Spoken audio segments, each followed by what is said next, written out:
Hello, hello. We are here for our midweek alchemy message. This is where we unpack this week's soul assignments and just chew the fat about how we're approaching the work. Or I should say that our spirit review is letting us know yeah, how are you doing with the work? Or you could think of it like this. If we're in soul school, it's like we're meeting with our tutor. Our spiritual tutor is giving us notes for the middle of the week. That's kind of how I like to think of it.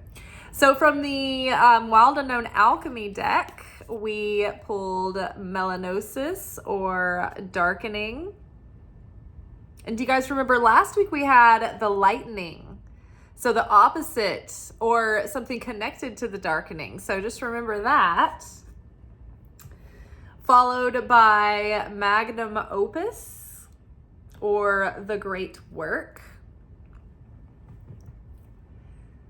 And followed by scintillae. I don't know if I'm pronouncing that right. Sparks of light. Underneath the darkening, we've got King of Swords.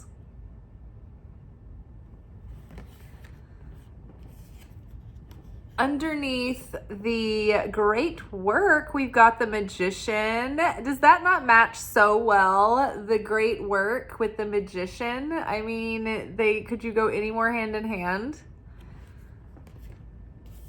And Sparks of Light underneath, we've got Two of Wands. This literally is a snapshot of this moment right now. This is like a candid photo of what it's like right now as we're leaving the old timeline and we're sitting here in the interim and we don't know what's next yet. And Spirit is because Spirit knows what's next and we don't. And the next level is definitely a level up.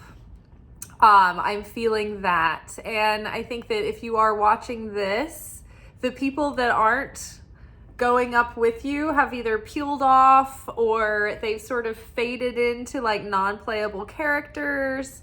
But we are up leveling. And so now it's we've been really sitting and marinating in the reflection of going back over the last 16 years. We've been in this karmic cleansing cycle of 16-year long period since 2008, when Pluto began its transit through Capricorn. And so this is the harsh training that life put us through to sort of get us to the point where we can approach our life purpose. So this has been a time of preparation, and it has been intense and long and arduous for sure. But we've arrived at this moment where we're gleaming on our growth and our healing, and we're starting to actually perceive the weight of what we've been through and how much it's shifted and changed us.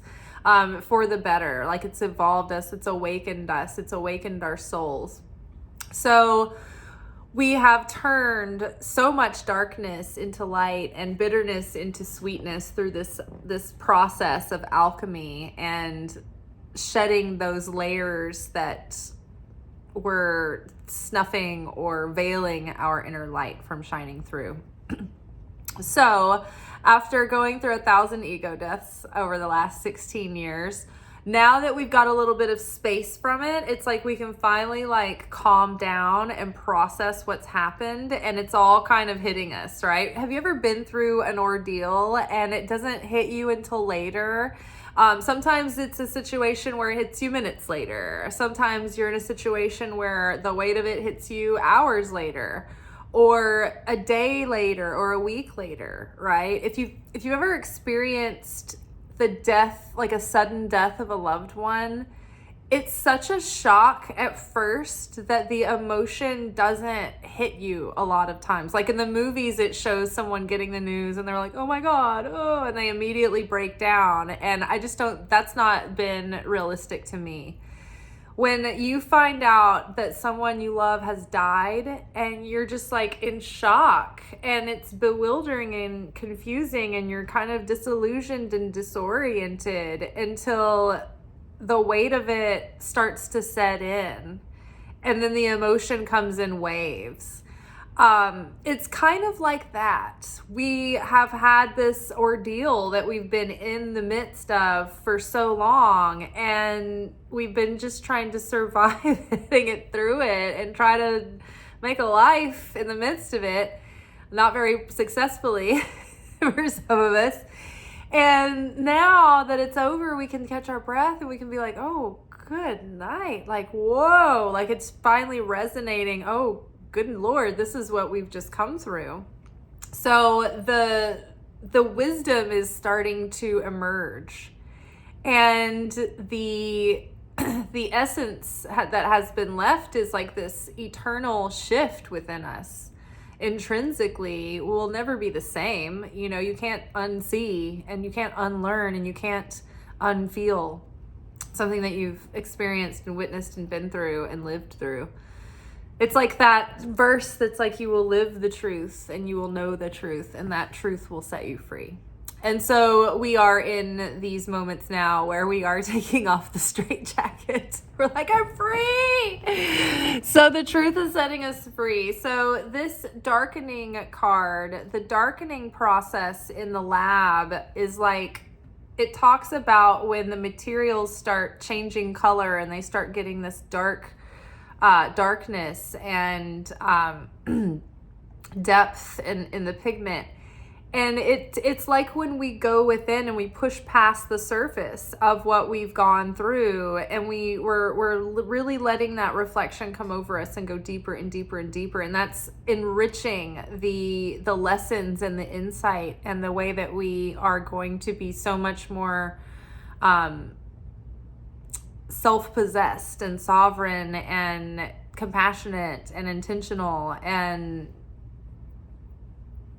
different going forward, deeper and wiser and more loving, hopefully, instead of bitter and sour and cynical and wary. You know, we work hard to avoid, because it's so easy to become cynical and wary and jaded and bitter and sour. So we try our hardest to lean towards the light as often as we can when we're going through this process. And the only thing we can do to do that is to feel honestly. You can't deny your darker feelings. You have to let them pass through so that they can really be realized and processed and digested. And they can do the work on you that they're meant to do as well. They have assignments for you. So we are deepening our insight, and this pairing with the King of Swords, it's like up until now, like the past few weeks, we've been sort of relating to our divine feminine side of sitting passively in stillness and in silence and really letting things sit, where we've been letting our getting in touch with our feelings, and our intuition has been talking to us.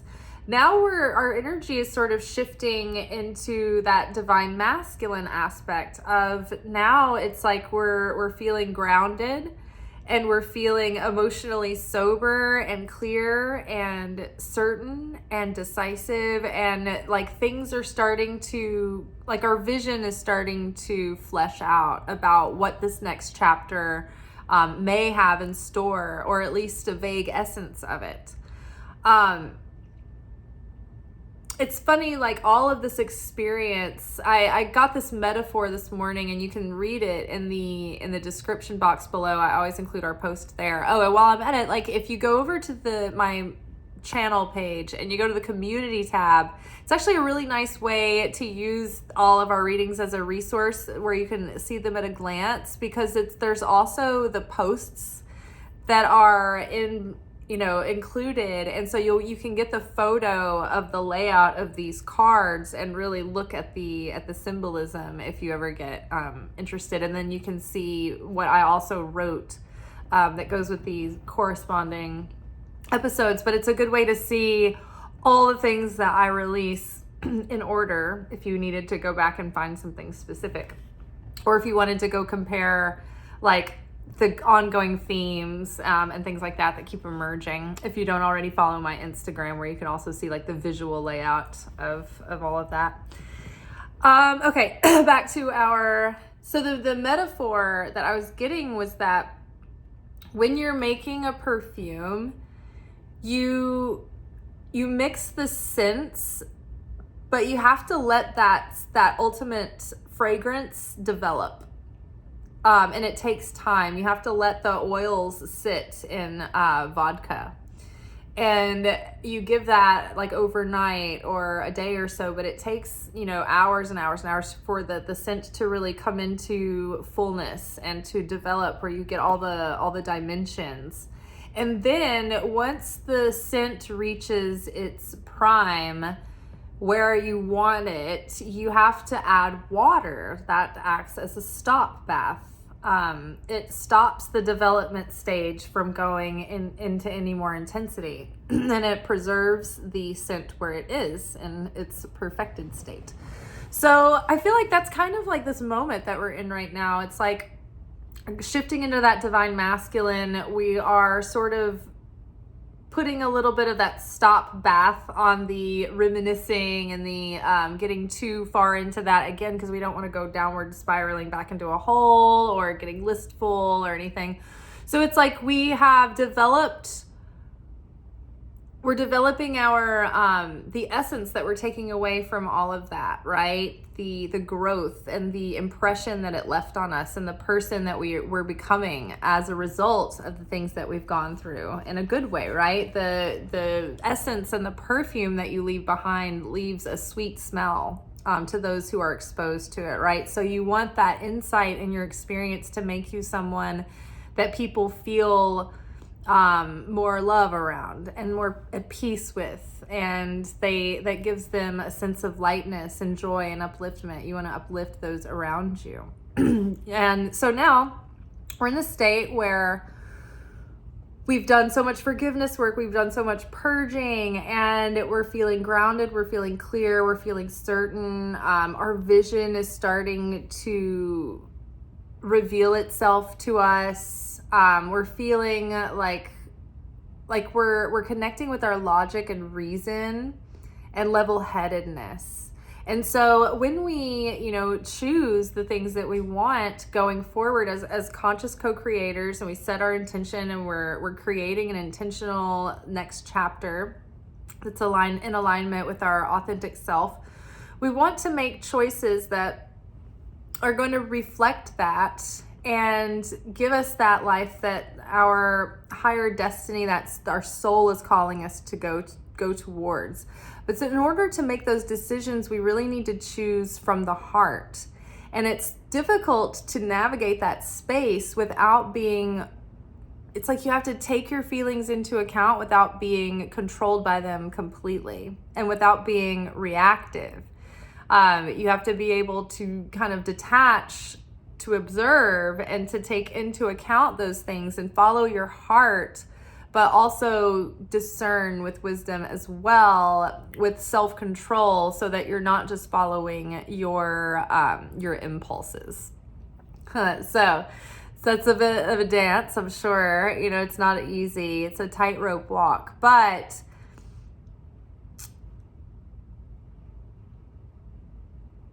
I think we know what our heart wants, and we know when we're not being honest with ourselves. So it takes rigorous honesty. But I think that the King of Swords is known as being an authority. So I think this is us taking a spiritual authority over our lives, with a sense of the self-control that we've developed over the experience and process we've been through over the last 16 years. So it's taught us wisdom and the value of self-control, so that we're not just given away to our impulses, And so that way, like, our impulses would just lead us back into the same story we just left behind, and we would just be doing a repeat of the old timeline. But we're going to be choosing with free will, and that takes self-control, because we have to pause and we have to choose with intention and ponder and take things into account and listen for our spiritual guidance and do all of that. But we have been prepared. Like, this is what we've been preparing for. This is the great work that we've been doing all along, but this is only phase one of the great work. It's like we've trained to become this magician so that we can now go forward, and with the self-mastery and our niche magic that we have, each individual person, we all have our own unique gifts and purpose for this world. And so all of that karmic cycle has been preparing us for the work that we're going to go forward do in the world and share with others, whatever that form takes for you.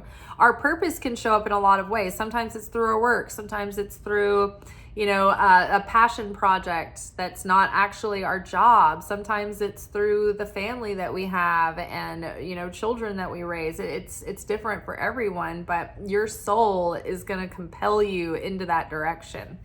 So we've been prepared, and now we've arrived at a moment where we're like, okay, what is next? When King Arthur takes that sword out of the stone and he's got the knights around his round table, what are we going to do from here? Like, we've got Camelot, like, what's going on now, So it's like, okay, we have this position where we're in now. What's next? What's the next phase? So we're prepared for that. We can be confident that we have everything that we need for the next phase of the journey. We've got our spiritual support and guidance, and we've learned to tune into that intuition. We've got skills and resources. We've got the endurance and persistence and self-discipline. Like, think about the things that are associated with each of the elements in the tarot. We've got everything that we require, plus the protection and support and guidance of spirit. So we are strapped and ready for the next thing. And so I love this because the girl depicted in the Two of Wands is still in her village. This is the roof of her house. So she's at the top or the peak of where she can get to in the consciousness that she was born into, right? This is when the hero's journey is told. The hero comes from the village, and that's the way that we were raised. That's the consciousness that was given to us. That's where we've gotten to up until now, right? In our comfort zone, all that we've known till now. But she's hit as far as she can go. She's hit the ceiling there. So now she has to leave her father's house, just like Abraham did, right? Abraham had to leave his father's house to go out and expand and discover the faith that would end up being the faith of the Jewish people, the Christian people, and the Islamic people. So many times the prophets had to leave their home, leave their village, leave their family, and go out into the world and broaden their horizon and do greater things. And basically this is also our consciousness elevating beyond the generation that came before us, right? Each generation that's born has to be more conscious than the last and be more awakened. So we are going to the next phase, but we haven't left yet. We're still in the comfort of home, but we're looking out to the moon, and we're seeing these distant possibilities and the light reflecting back what might be next. So this is like being ready for the next phase, being prepared for it, being excited for it, anticipating it, but we're just waiting for the things to come together. And so there could be a creative collaboration coming, or a partner in crime, or someone that's going to collaborate with you that will help you take things to the next phase, or that will be with you through the next process, or maybe another element coming into the picture. And then sparks of light. This is like we're waiting for our orders from headquarters, and then sparks of light is, okay, we've got our orders from headquarters. The sparks of light are the divine inspiration coming through. Like when you've had enough time to catch your breath and your soul is ready for resurrection, you'll start feeling the energy coming back, and you'll start feeling excitement and enthusiasm. And you can help jumpstart this too if you just start trying to, take small actions to really take good care of your home, take good care of yourself, take good care of your spirituality. Just hit it from every angle as hard as you can, and overwhelm the negative parts of you and the weak parts of you out of yourself. Right? You're kind of like giving yourself a vibrational vitamin boost. So you're kind of kickstarting have you ever wanted to start working out and it's like you're not motivated until you start working out, and it's really hard the first few weeks, but you just keep making yourself go through the stiffness and the pain and the soreness and not wanting to do it. And then eventually you're like, oh wow, I'm so I feel so great. I have such endorphins, I'm so motivated to do other things. You start to feel it once you make yourself get going. Start to take on the behavior of that higher self, and once you really start making yourself do it and keep at it for a week or so, you'll start to notice how great you feel and how your day starts opening up for you and things start shifting. And so in that, when we make an effort to build that vessel, we want it, we want the light. I want this new inspiration to come in. I want new ideas. I want new opportunities. So we got to show up and we got to put that elbow grease in to get it. We've got to put that skin in the game, but it's going to come because Sagittarius season is upon us. We just had our Sagittarius new moon. So the influence of Jupiter is here to expand and bless us with good fortune. But we kind of have to give this this energy something to work with. So it's we can't be in a rut and just hope that a miracle will fall in our lap, or that the universe will send us a tower moment to shift things. We don't want the tower, right? That's when the tower comes, it's because the universe needed us to give it something to work with, but we just sat stagnant. So it's okay, well, I will push over that glass of milk then and get the ball rolling, the butterfly effect. It needs something to grab onto, to expand with.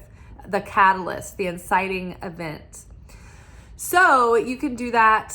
You can give Jupiter things to work with to expand, or it may send something to expand things for you, but don't feel afraid by any jolting things, because it might just be the thing that needs to be dropped in the soup to mix it up to get things going. I don't know how to explain that. For some reason, I can't find a way to articulate exactly how we need to give Jupiter something, some kind of gasoline, some kind of fuel to expand with. Make a change, shake things up, shake up your routine, get another routine going. You don't have to do anything drastic, but you could, if you're feeling led to, for instance, a big change, oh, I've been wanting to move to another side of town and I think this is the time to do it. Or, oh, I've been wanting to apply for this thing or that. Big things oh, I want to take a dance class. You don't necessarily have to walk out of your job without anything waiting for you. You don't have to do anything that crazy. Just make shifts, right? Take action steps toward things, and then things will open up from there. But yes, sparks of light, new ideas even. These might be opportunities that you have to create for yourself. I had a really ingenious idea come through and it's something I'm going to be working on over my next couple of days off, so I'm not going to talk about it yet. But it was one of those things where I was waiting, or I was chasing after this opportunity, but I thought that it was going to have to be something that was sort of out of my control and I'd have to wait for it to sort of finally pan out. But then I had a eureka moment where I could sort of bypass the waiting period of what I was in, and then just take things into my own hands and just execute it in a different way. getting the ultimate result of what I wanted, just not necessarily in the package that I was going to get it in before. Now, I know that's vague. I will say more later, but I'm trying to not let my loose lips sink ships. See, when you have something in the early stages of manifestation, or it's not really solid yet, it's good not to talk about it, because you don't want to expose the thing to evil eye or evil tongue. You also do not want to get high on the sparks of light that come from people patting you on the back for how cool that idea is. And then you're like, oh, that was fun. I got to celebrate the whole thing anyway, like I did it. So, and then you don't end up doing it because you got high on the launch party before you built the product. So it's better not to say anything until it's a good chunk in, or it's, well on its way, or it's almost finished. All right, you guys, I think that is all for tonight. Good things are coming. We're just being prepared to make the most of the next phase. And so this is a good time to get your intentions clear and start dreaming and getting creative and imagining what that next chapter could hold. And try not to get caught in any glass ceilings. Dream really big. Don't limit yourself. Remember what it was like for you when you were the younger version of you and you didn't know about life yet. And you had like all these like outrageous like expectations that things were going to be amazing. We're kind of reconnecting with that optimism again. Sagittarius is helping us do that. So it's really fun. All right, you all. Well, I will see you tomorrow for our weekly romance reading. Oh la la. Wonder what's happening. What's good. And until then, peace be with you.